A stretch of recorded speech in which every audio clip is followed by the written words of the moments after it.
You know, we usually think about the video game industry coming into its own in the 70s. With the birth of Atari, things like that. But it actually goes back a bit further than that. When in 1958, a physicist named Willie Higginbotham, we're not making that up, at the Brookhaven Labs here in New York, created a game called Tennis for Two that worked on an oscilloscope screen. This was an era when computers were the size of rooms still. Computers weren't things you bought and brought home, so it kind of went unnoticed. It wasn't really a practical thing yet. It wasn't until a couple years later, in 1961, that Steve Russell at MIT created Space War, the first real computer game. Video games and science fiction have always been good friends, and the first computer game was called Space War, which was the most generic title available at the time. Space War was a pretty crude game, and it was done by Steve Russell and his friend. A spaceship trying to shoot another spaceship, done on a huge computer, and they did it just to prove that they could do it. They built the game for themselves. They built it on a machine that only a few people in the entire United States would have access to, and they just enjoyed the hell out of it. The thing about these first two video games is they weren't built with any kind of commercial potential in mind. It's not like these guys were making these games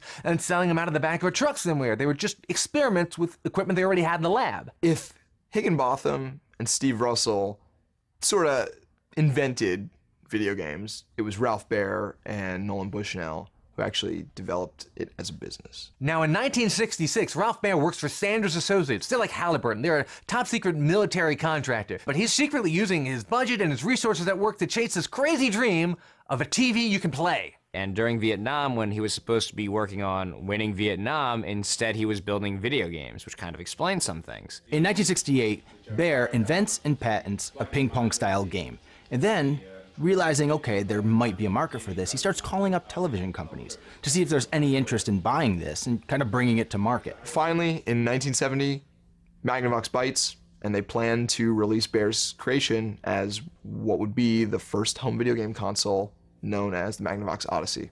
Ralph Baer is really an engineer type. He's the kind of guy who'd happily sit in a dark room by himself for hours working on projects. In the meantime, you got Nolan Bushnell, who's kind of this freewheeling hippie type. He's the kind of guy that you'd find smoking a cigar in a hot tub with women all around him. Yeah, Ralph Baer and Nolan Bushnell are like a buddy cop movie, you know? One's a free-thinking hippie and the other's like a straight-laced guy who doesn't want a new partner. And Nolan Bushnell is that new partner. Here's a guy who lost his college tuition in a card game and then had to go work at an amusement park where he kind of ran all the coin-op games there. But it was there at the amusement park that he got a love for coin-op games and more importantly figured out how the business works. And was starting to just get a feel for the showmanship that goes into getting people to play your games, that goes into getting people to stock your games. And so he was actually building up the entrepreneurial know-how. And combined with what was already a pretty charismatic personality, you know, he was going to go far. So Bushnell eventually goes back to college. He goes to Utah. Now that's one of only 4 colleges in the country, including MIT, where they actually have these big room-sized supercomputers. He stumbles across a copy of Steve Russell's Space War, and he says, wait a minute, this is the future right here. I have to take this thing that sits on this gigantic computer and find a way to put it in a box that somebody can put a quarter into. Then, in 1971, Bushnell designs and ultimately releases what will be considered the first arcade coin-op video game, which is essentially Space War, but he calls it Computer Space. He took Space War and turned it into the much less interestingly titled Computer Space.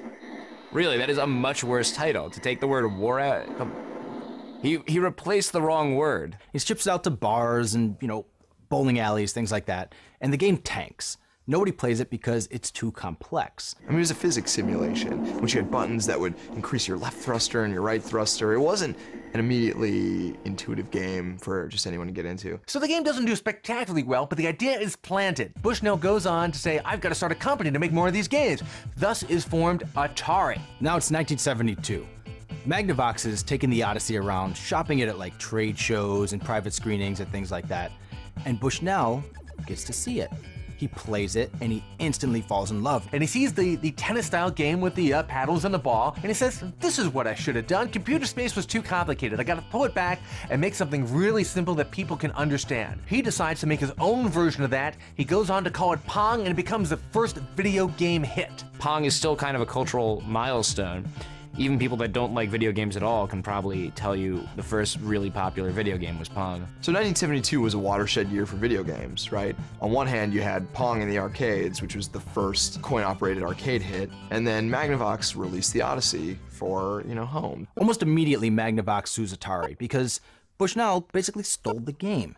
And Magnavox knows this, and Magnavox is like, look, Atari, we have patents for the ping pong style game, and we have patents for the first TV game. It's been disputed, for years. Nolan Bushnell has always said, oh, I never saw that table tennis game they were working on. But it's funny, he signed the guest book at, one of these private showings, which would later come back to haunt him. But back then, nobody really saw video games as being a multi-billion-dollar industry, so they settled out of court and Atari agreed to pay Magnavox basically a small licensing fee. So after the settlement, Bushnell and Baer finally meet. It's like they meet, shake hands, pleasant meeting, and then pretty much walk their separate ways. So the two men went in their different directions, as did their separate projects. The Magnavox Odyssey tanked, and Atari took off. Yeah, I don't know. When was the last time you ever heard Magnavox being associated with video games? Besides this episode, I guess. Ironically, Nolan Bushnell's first two games, Computer Space and Pong, they were basically kind of stolen from other people's ideas. Once Pong became a big hit, however, other copycats came in and they started stealing all of his Pong business. After Pong becomes a huge hit and everyone rips it off, Bushnell's like, wait a second. We have to find a way to stay ahead of these copycats. And so what they start doing is releasing game after game after game that are really original games, really just creative games that the copycats can't keep up with. And that's when Atari really starts to blow up because they just have so many games. Because of Atari's success, Nolan Bushnell became world famous as the father of the video game, even though he had kind of borrowed most of the ideas from other people. Meanwhile, Ralph Baer was kind of forgotten, even though he was the real father of the video game. Bushnell was fairly flamboyant, and the media just totally ate it up. And so he was always the one on the camera, and he was always just kind of by default the one credited with inventing video games. So Baer, the engineer, gets his revenge in the end through a game called Simon.